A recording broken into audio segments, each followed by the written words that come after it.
Welcome to the Roost News, the place for all things volunteer. I'm Doretha McCoy.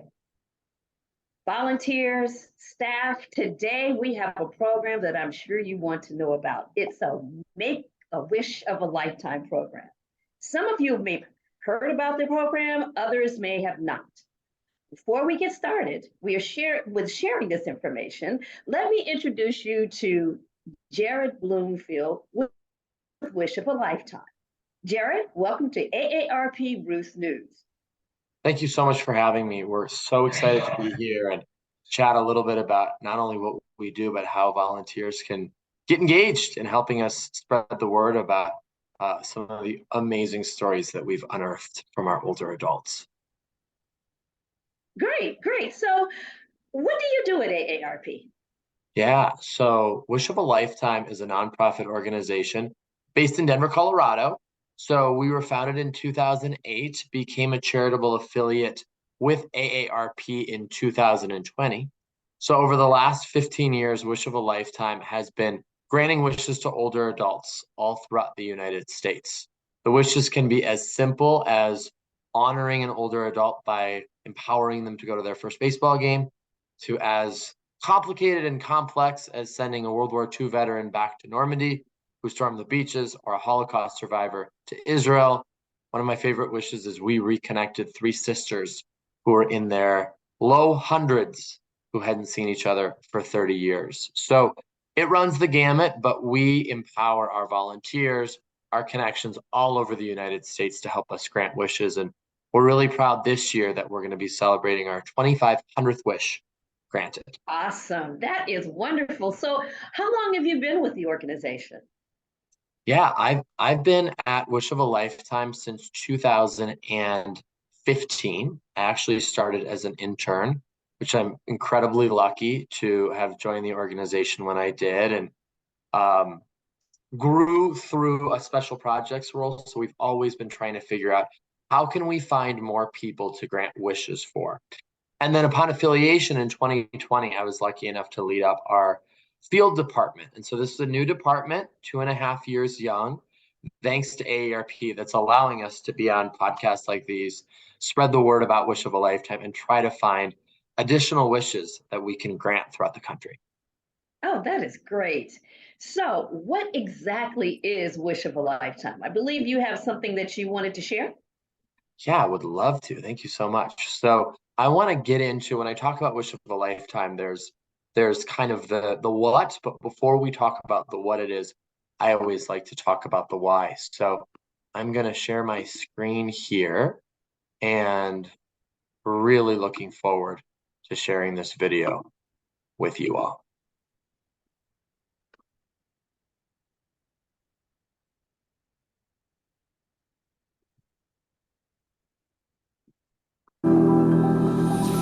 Stories are power. They affect us, inspire us, and change us. We're Wish storytellers. We inspire people to live more vibrant and purposeful lives.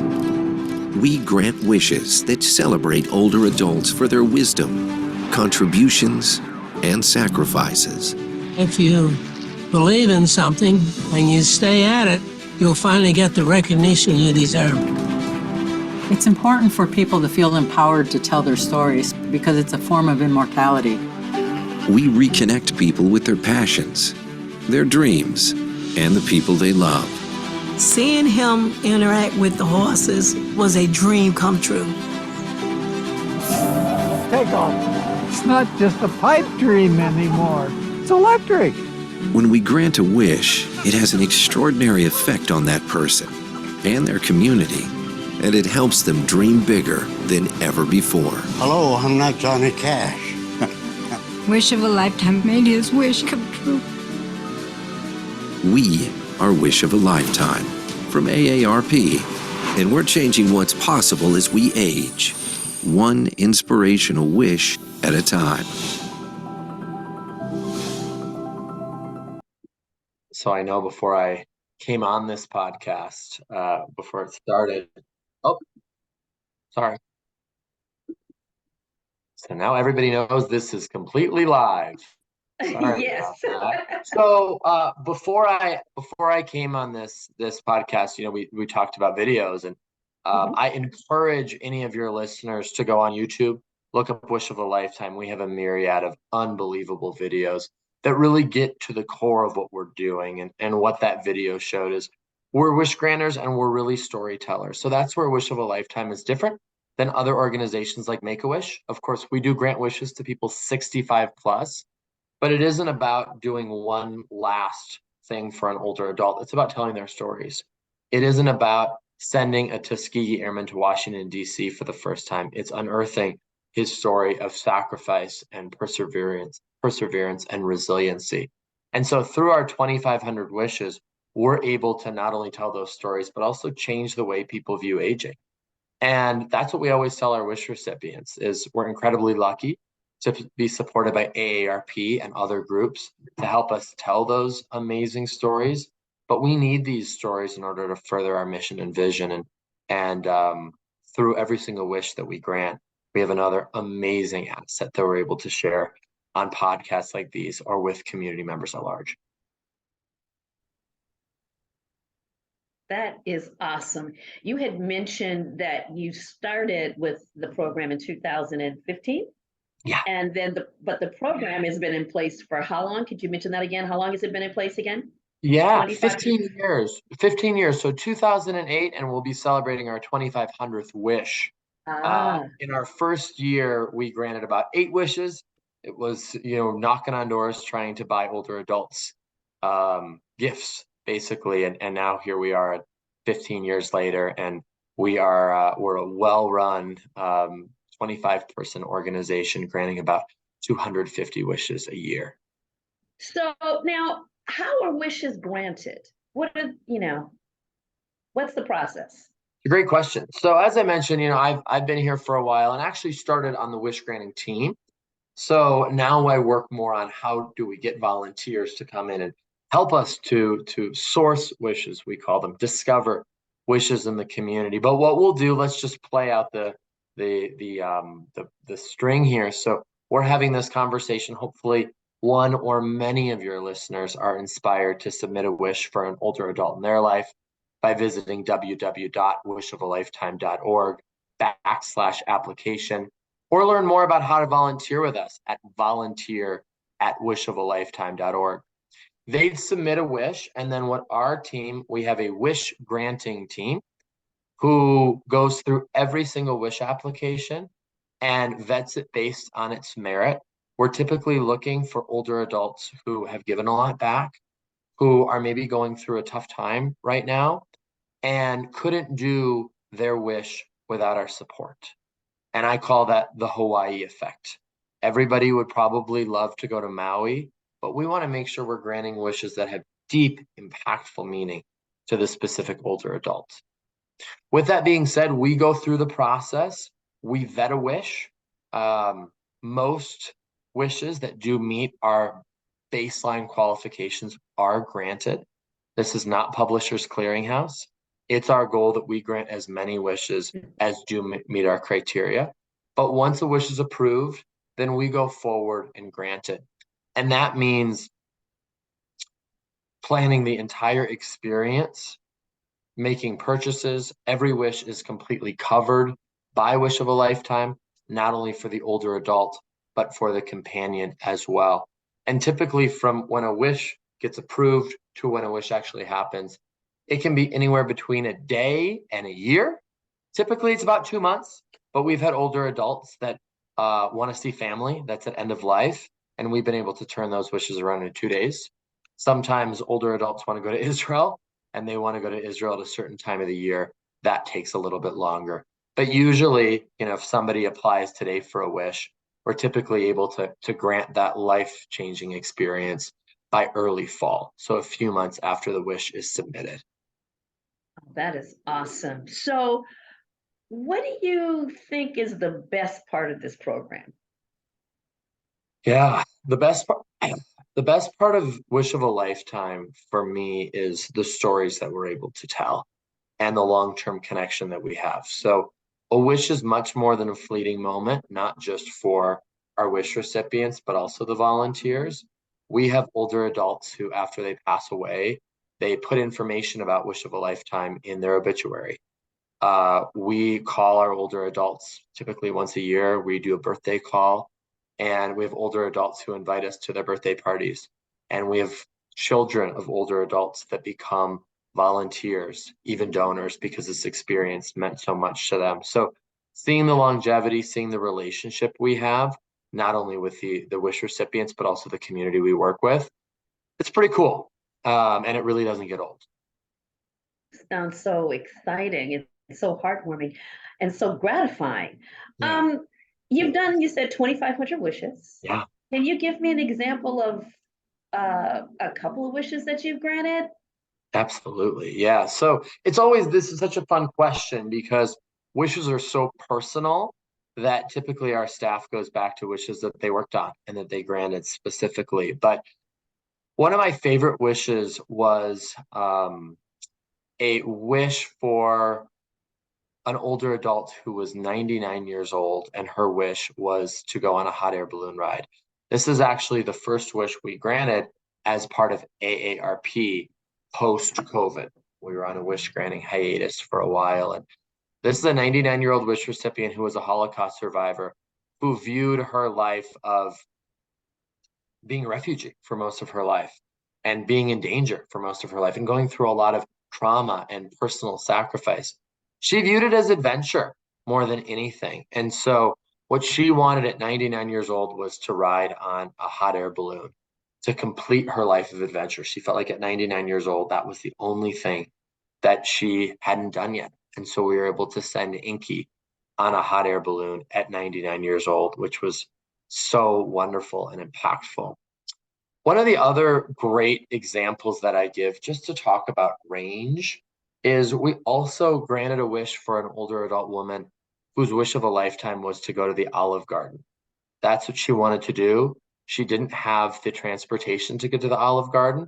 She used to always go with friends and family, but friends and family moved, and she was in a city all by herself.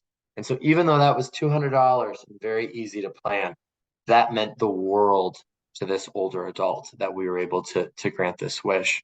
The third wish that I wanted to talk about, and I would encourage people to go on our YouTube channel and look up Benny's wish, but it was an older adult with Down syndrome who his relationship with his sister was so incredibly powerful.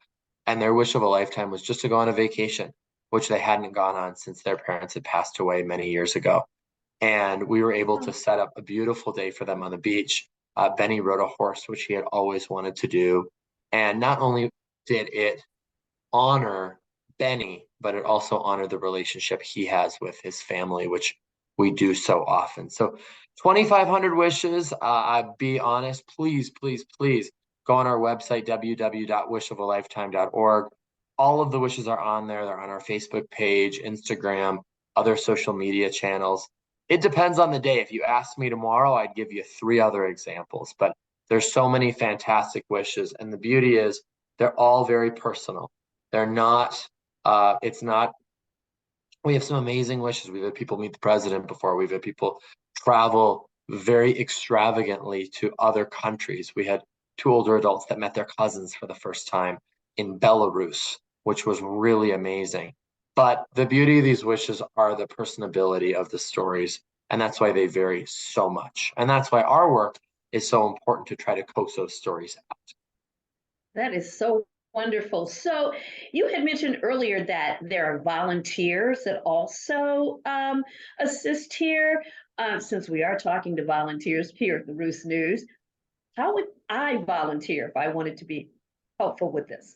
Such a fantastic question. So really excited. We have a fairly prolific volunteer engagement program, and that's a big reason why the field program came into existence at the beginning. And so we have a couple different ways to engage. For anybody that's followed AARP, we have an annual Cupid Crew campaign where we empower volunteers to deliver roses and cards to seniors on Valentine's Day.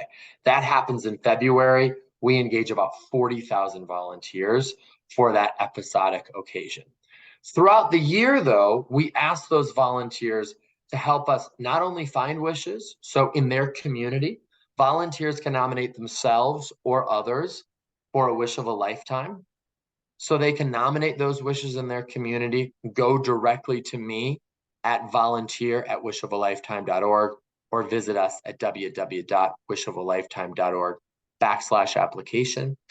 And our hope is once you submit a wish, you can be involved in that process. So we're having volunteers involved in the granting of the wish, whether it means you go to an airport send-off, whether it means you drive an older adult to and from the airport, you pick somebody up from a restaurant, you are the person's companion, or you write cards to the older adult wish recipient after a wish is granted as part of our postcard program. There's a variety of opportunities that we have for volunteers. And really at this point with our expansion, volunteers are the total lifeblood of what we do. That is amazing. The idea of going and knocking on the door of Valentine's Day and giving roses is just, it's just heartwarming. I'm really excited. Well, we're coming down to our last question. Is there anything else that you would like to share with our audience about the program? Yeah. Well, thank you so much for all these questions. And it's so fun to talk about Wish of a Lifetime and opportunities that we have to engage. So I always say, Wish of a Lifetime is too good to be true. And one of the things that we're working on is it is a complete, wonderful, and well-backed organization. But because we're giving wishes away, there's some skepticism in the community, even though we're supported by AARP. So the only way that we can grow this movement is to have volunteers like you all listen to this, learn about Wish of a Lifetime, email us directly, and be ambassadors out in the field to spread the word about Wish of a Lifetime.